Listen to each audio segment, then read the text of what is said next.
ایمان کی وہ سطح نہیں ہے جو کھڑا کر دے حکم پر۔ نماز کا کس کو نہیں پتا کہ فرض ہے، کیوں نہیں پڑھتے؟ ایمان کا سرمایہ تھوڑا ہو گیا ہے۔ پردے کا کس کو نہیں پتا کہ مسلمان عورت کے لیے پردہ فرض ہے، عین ہے، کیوں نہیں پردہ ہو رہا؟ سرمایہ کوئی نہیں، پیسے کوئی نہیں، اور پیسے سے چیز خریدی جاتی ہے، ایمان سے چیز خریدی جاتی ہے، اطاعت ایمان سے آتی ہے، کیوں پردہ اٹھ گیا؟ ایمان کی حرارت۔ ایک عورت جب 5 ہجری میں پردے کا حکم آیا تو رات کو حکم آیا، کسی کو پتا چلا کسی کو نہیں چلا۔ فجر کی نماز میں عورتیں بھی آتی تھی مسجد میں، ایک الگ جگہ بنی تھی۔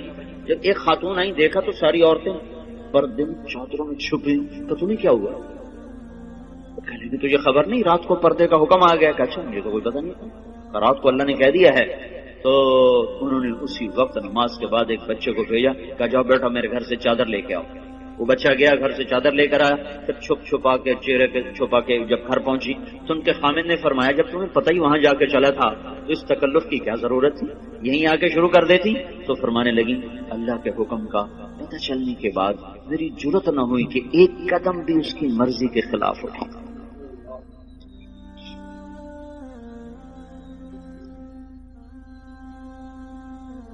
اب چونکہ ایمان کی حرارت ہے نہیں، ایمان کی طاقت کمزور ہو چکی ہے، تو ہیلے بہانے اور لچر عذر۔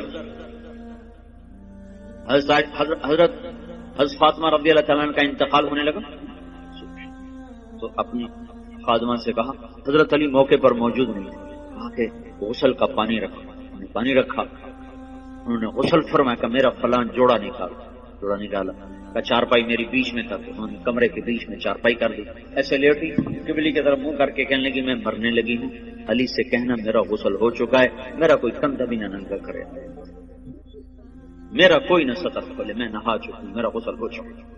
ان کو مرنے کے بعد بھی یہ فکر ہے کہ میرا کندھا ننگا نہ ہو۔ آج کے لباس نہیں دیکھتے ہو، ساری کمر ننگی ہو رہی ہے، سارے بازو ننگے ہو رہے ہیں۔ یہ مغرب کی بیٹیاں بن کے عزت پانا چاہتی ہیں۔ مغرب کی عورت نے آزاد ہو کر بڑا دکھ پایا ہے، مجھے میرے رب کی قسم، اس کی آزادی نہیں، ہلاکت ہے، ہلاکت۔ میں آپ کو چھپاؤ چھپاؤ چھپاؤ، جتنا چھپو گی اتنا اللہ کے ہاں روشن ہو جاؤ گی، جتنا ظاہر ہوگی اتنا اللہ کی نظر میں ذلیل ہو جاؤ گی۔ یہ تو پاگلوں کا جہان ہے، پاگلوں کے پیچھے چل پڑو گے۔ ہماری مائیں وہ ہیں جنہوں نے موت کے بعد بھی کہا میرا سطر نہ کھلے، کوئی میرا کندھا بھی نہ دیکھے۔ حضرت علی تشریف لائے تو انتقال ہو چکا تھا، تو خادمہ نے کہا کہ یہ فرما کر گئی ہیں، فرمایا ایسا ہی ہوگا، ایسا ہی ہوگا۔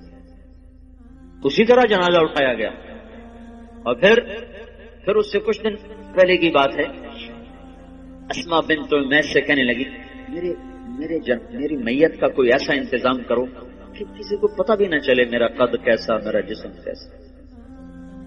تو انہوں نے کہا میں نے حبشہ کی ہجرت کی تھی، تو وہاں عورت کو دفن کرنے کے لیے، عورت کی میت اٹھانے کے لیے ہوتا ہے کہ وہ چارپائی کے اوپر ایسے وہ لکڑیاں جو لچکدار ہوتی وہ اس طرح پھنسا دیتے ہیں، اس کے اوپر چادر ڈال دیتے ہیں، تو اس سے وہ سارا وجود اندر چھپ جاتا ہے، پتہ ہی نہیں چلتا قد کیا ہے، موٹائی کیا ہے اور چھوٹائی کیا ہے۔ کہ بس میرے ساتھ بھی ایسا ہی کرنا۔ ایک مدد اللہ نے کی کہ میں رات کو اندھیرے میں اٹھایا، دن کے اجالے میں نہیں اٹھایا۔ ایک پردہ اللہ نے کہا کہ پوری رات کو پردے کا حکم دے دیا کہ محمد کی بیٹی آ رہی ہے، پردہ کرو۔ دوسرا کام اسماء بنت امیس سے کروایا، انہوں نے وہ پر لگا دی۔ وہ دستور آج بھی عرب میں چلا آ رہا، حضرت فاطمہ سے جو شروع ہوا، اس سے پہلے نہیں تھا۔ یہ جو جنازہ اٹھتا ہے، آپ لوگ دیکھو حرم میں جو جنازہ ابھرا ہوتا ہے وہ خاتون کا ہوتا ہے، اس کے اوپر انہوں نے کور لگایا ہوتا ہے۔ دیکھنا جو لوگ جاتے ہیں حج پہ، وہ میں تو کئی سال سے جا رہا ہوں، کر یہ پڑھا بھی تھا اور دیکھا بھی ہے کہ جب خاتون کا جو جنازہ ہوتا ہے ویسے ابھرا ہوتا ہے، اور جو مردوں کا جنازہ ہوتا ہے ویسے سیدھا ہوتا ہے۔ وہ ایسے اونچا کیا ہوتا ہے تاکہ یہ عورت کس قد و قامت میں ہے وہ بھی پتہ نہ چلے۔ اسلام ایسے حیاؤں والا طریقہ زندگی بتاتا ہے کہ ہماری عورت کا مرنے کے بعد بھی پردہ ہے، یہ زندہ ہو کے باہر نکل رہی ہیں، کون ان کو سمجھائے۔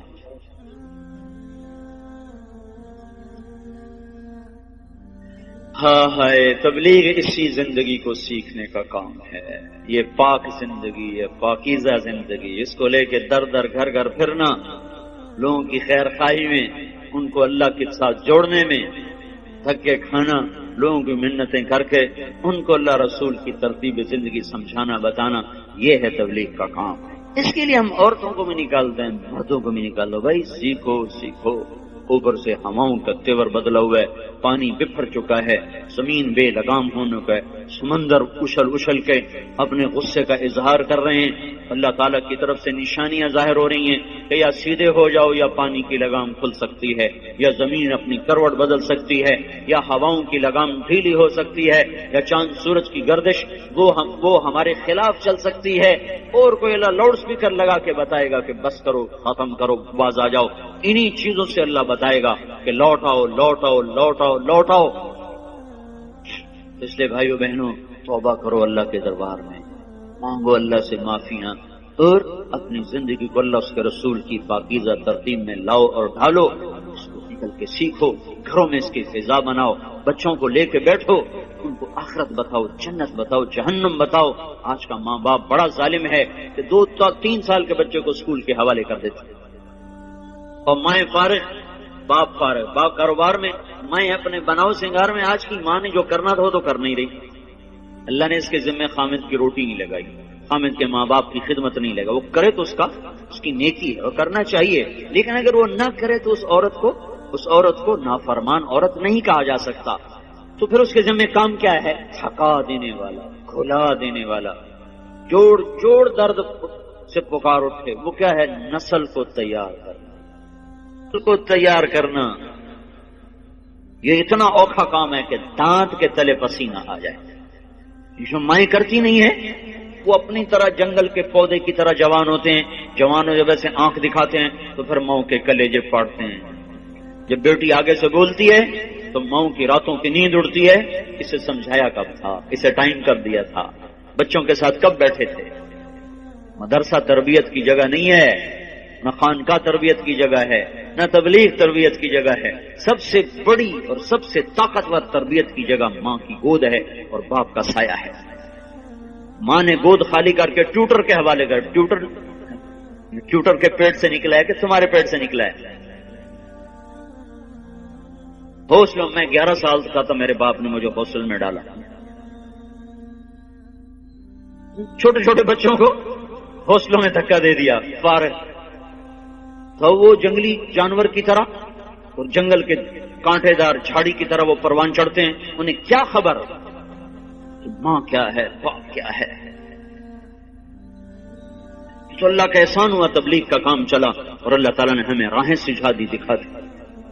اپنی اولاد کے لیے وقت نکالو، گھروں میں بیٹھو، صحابہ کی سیرت پڑھو، حضور کی سیرت پڑھو، جنت جہنم کے واقعات سنو، پڑھو، سناؤ، ان کے معصوم ذہنوں میں ڈالو۔ تو وہ آگے جب چڑھیں گے، پروان چڑھیں گے تو کچھ اپنے اوپر پھلدار ہو کر وہ نکلیں گے، ورنہ تو وہ کانٹے دار جھاڑیاں بنیں گے، کانٹے دار۔ اس لیے وقت دو، اپنے آپ کے لیے وقت نکالو، اپنی نسل کے لیے وقت نکالو، اپنے گھروں کو مسجد بناؤ، گھروں کو مسجد بناؤ۔ زبان کا بول بڑی طاقت رکھتا ہے، زبان کے بول میں اللہ نے اثر رکھا ہے۔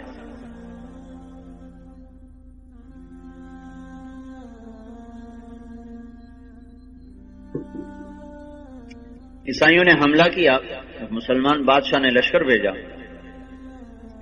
خبر آئی شکست ہو، تو ملکہ نے کہا یہ خبر غلط ہے۔ بادشاہ نے غصے میں کہا کیسے غلط؟ خبر باہر سے آئی، تو اندر بیٹھ کے تو غلط کہہ، تو چپ ہو گئی۔ کچھ دنوں کے بعد خبر آئی کہ واقعی خبر غلط تھی، فتح ہوئی۔ تو بادشاہ نے اپنی بیوی سے پوچھا تو نے یہ اتنے دعوے سے بات کیوں کہی تھی؟ اس نے کہا بات یہ ہے، جب یہ میرا محسوس ہوا کہ میرے پیٹ میں کوئی امانت ہے تو میرے منہ پہ ایک لقمہ بھی حرام کا نہیں آیا، میں نے کوئی مشتبہ کھانا نہیں کھایا۔ کہ جب یہ پیدا ہوا، یہ کون سنا رہی؟ کوئی کسی مولوی کی بیوی نہیں، بادشاہ کی بیوی کا سنا رہا ہوں۔ جب یہ پیدا ہوا تو میں نے جتنی دفعہ اسے دودھ پلایا، پہلے 2 نفل پڑے پھر دودھ پلایا، وضو کیا 2 نفل پڑے دودھ پلایا، 2 سال میں نے یہ چکی چلائی ہے، 2 سال میں نے یہ مشقت برداشت کی ہے کہ ہر دفعہ اس کے لیے میں وضو کرتی، نفل پڑھتی، پھر دودھ پلاتی، تو جو اتنا پاک دودھ پی کے پروان چڑھے وہ کافر کے آگے کیسے بھاگ سکتا؟ یہ خبر اگر آتی کہ شکست ہوگی اور میرا بیٹا شہید ہو گیا تو پھر اس کو میں مان جاتی، لیکن میں یہ نہیں مان سکتی کہ جس کو میں نے ایسا پاک دودھ پلایا ہو وہ موت کے ڈر سے بھاگ جائے۔ یہ نہیں سکتی، یہ کام آج کی ماں نہیں کر رہی ہے۔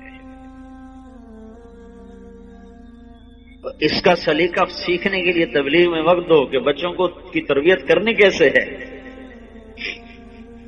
اور گھر کی زندگی کو جنت کیسے بنانا ہے۔